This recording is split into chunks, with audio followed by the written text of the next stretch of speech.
Hey, Todd, I wanted to tap into a little of your past experience in college and the NFL. When you joined Georgia, um, is part of the allure being able to work with so many guys who are sort of potential to be future NFL players? I mean, you've worked at many different levels.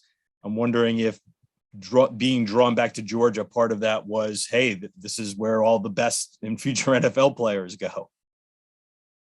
Well, I think you hit it on the head. I think you want to be at a place where you have no barriers to success. And that starts with being able to get great football players, working with a great staff, an elite academic institution, and being right down the road from Atlanta. So when you're recruiting, players and their families, we check all the boxes. So you want to be a place where you check all the boxes. And that was University of Georgia. Next will be Steve Croner. Steve?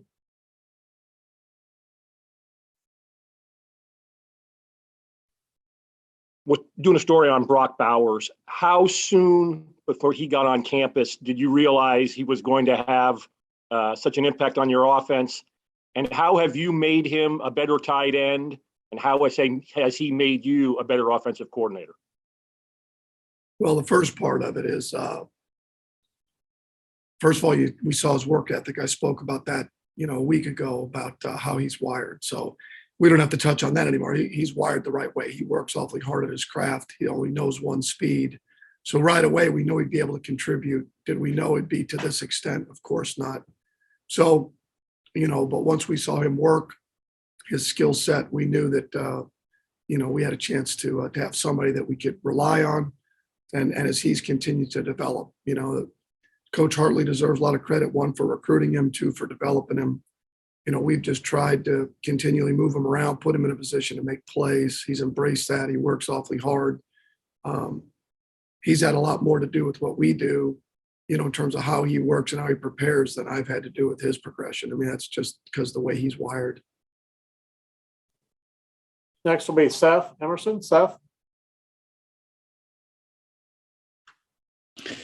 Todd, as great as Stetson was the other night, as really good as he's been, there's obviously 2 games against Alabama that are kind of blot on his resume. Do you see anything kind of common in those games that is instructive about this one, or did you see those 2 games as just kind of separate from the rest of what Stetson does? Well, I mean, I don't see it as that those 2 games are going to predict the future. I don't see it that way. I see it as, he's played, I don't know how many games as starting quarterback, and like any player, they've had their moments where they haven't played up to what they believe their standard to be, or we believe that standard to be. It just so happens to have come in the second half against the team we're about to play. But, we just need to understand that the first 2 halves of each of those games was outstanding. And I've said that before, he has everything we need to be successful offensively. And our issues with turnovers aren't his issue in particular. That's everybody in this country. If you turn the ball over, you're not going to win, no matter how you do it. The first turnover a year ago was a batted ball that was out of his control. The second interception was a tip pass on an in cut that went directly to him. Now the third one was a poor decision. So the bottom line is I can do it better as a coordinator to put him in better position to be successful. He understands that. Our team understands that. So, I expect him to play well, just like I did last week. Next will be Chip Towers. Chip? Yeah, kind of in that vein, Coach, you have an extensive NFL background, playing another team in close proximity just a few weeks later. Tell me a little bit about the decisions on what to change, what to do different, what to keep the same, and, maybe have the same thing seem different and that kind of stuff. Seems pretty complicated. Well, you're right. It is a little bit different. You do get that in the NFL with your division teams where you play them twice, and sometimes you can play them relatively close together like this is. And, and we played them last year, so we've got enough film on what they want to do, and they're not going to change. They're successful for a reason for what they do, and so are we. I mean, if you're constantly changing what you do and your identity, I don't think you're going to be very good at anything. So obviously, we take from the things that we did well and build on that, and the things we didn't do as well. And obviously, there's calls that we had that in both games, or other opportunities that we didn't get called. So we're looking forward to the opportunity and the shot at it, and they're going to get our best. I can promise you that. Next will be Anthony Dasher. Anthony?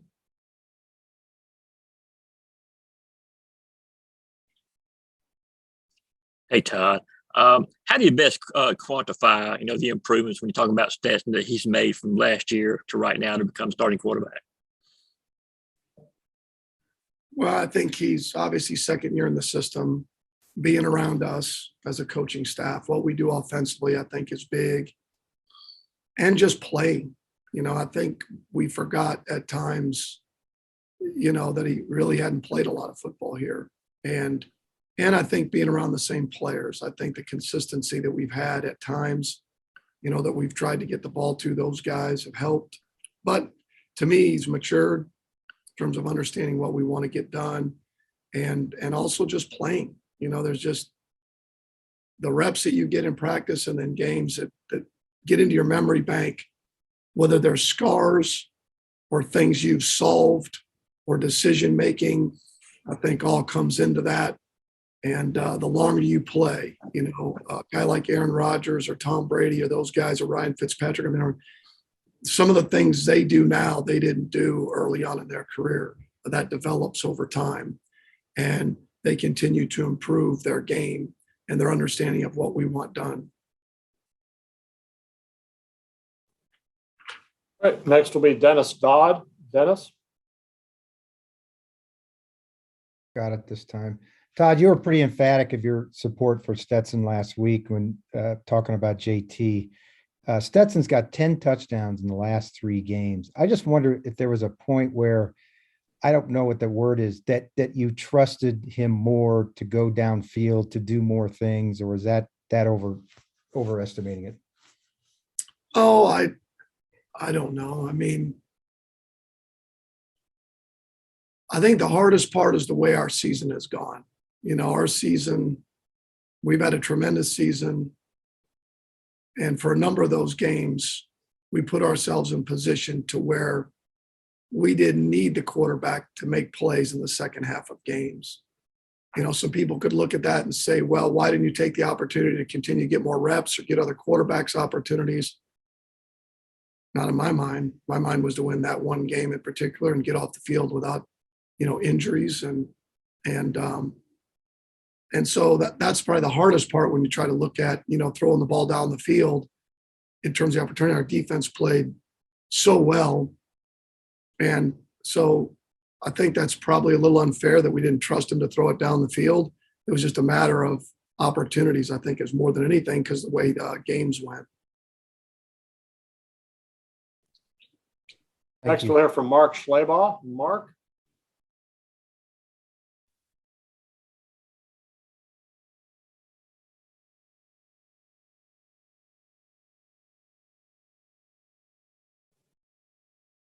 Mark, you with us? You talked about Georgia checking all the boxes in terms of resources and recruiting area and facilities and everything else. Were you aware that they hadn't won a title since 1980 when you got there? How much have you heard about it, and what would it mean to end that? I had not, because I really, in a lot of ways, that didn't factor into it, because I knew what the place was like now. And I knew the success that they had, and we're awfully close in previous years to that. And that's what you can ask, is just an opportunity to put yourself in the tournament or in position, I guess the best way to put it. So I just knew that the opportunity to get really good players, and lead academic institution, Atlanta being right down the road, unbelievable support. And I think that's where you want to be. Next will be Matt Baker. Matt? Hey, Todd, I'm with the Tampa Bay Times. So I wanted to ask you about your time with the Buccaneers. I'm sure you learned something every stop you've been at. What about your time with the Bucks has kind of helped you become a better coach at this level? Well, first of all, I loved my time at Tampa, the 3 years I was there, working for a close friend and mentor, Dirk Cutter, who gave me an opportunity to come back to the NFL as an offensive coordinator. We still have a place down there, but the organization was first class. The Glazers treated me with unbelievable respect. The front office, was tremendous. What I remember is, unfortunately, we just didn't get it done. We didn't win enough games, but really enjoyed the players. We had a great nucleus of players. I learned a lot in terms of how hard it is to win in the NFL. And I shouldn't say I learned that. I knew that anyways, but it's hard, to win in the NFL. And but the bottom line is we didn't win enough games, but the relationships that I had with everybody as part of the organization and the coaches and the players was unbelievable. Next will be Mark Weiser. Mark?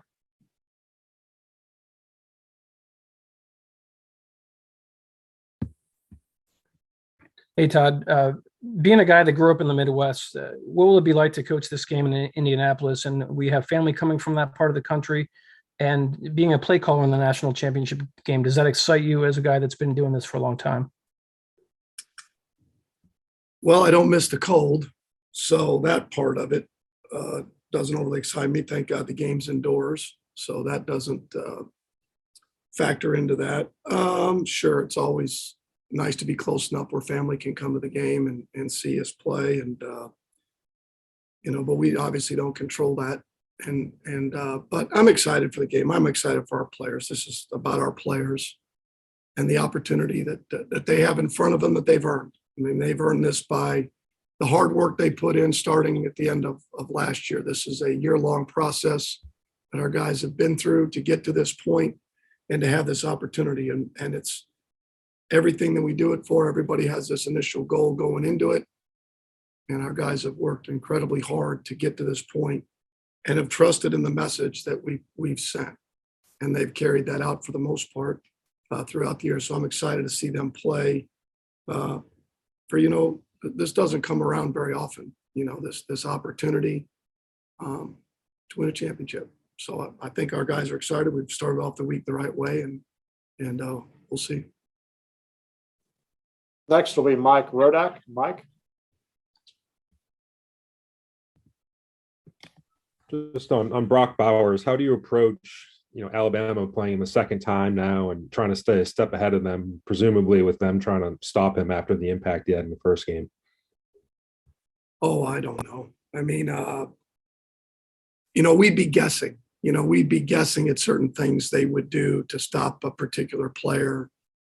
We've got film from the last few years of them playing some really, really good players. You go back to, playing LSU a couple of years ago with the receivers they had in Joe Burrow, and they did a couple of things to try and change that up a little bit. But the reality is they're good because they do what they do.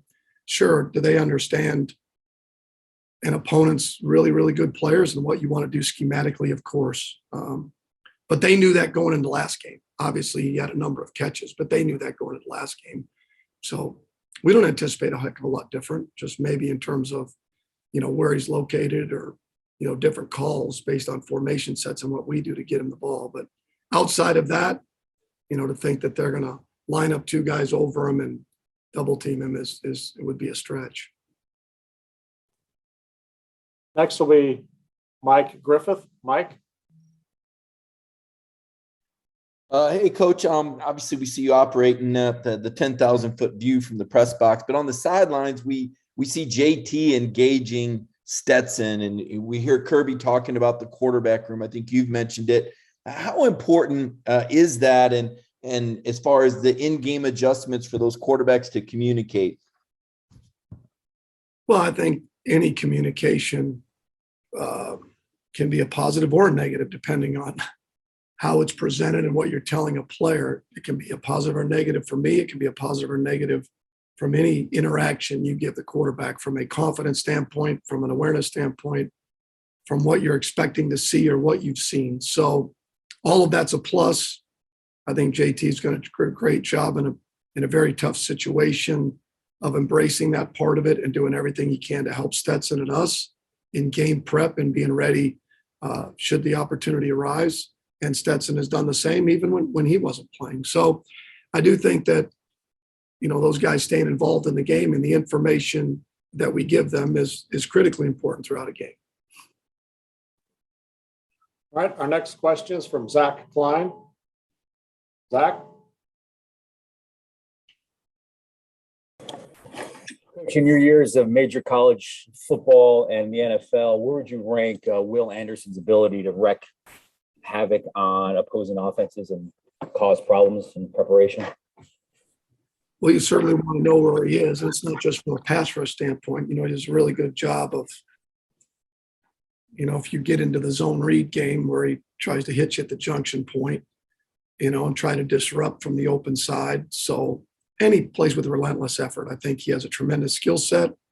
They do a good job of moving him around, and, he plays with relentless effort. Those are all, good signs of a player that you've always got to be aware of where he's at and the matchups that you have. And like any team, they're no different, just like with him, just like last week, you got to be careful of getting yourself into a drop back passing game all the time and putting yourself at risk.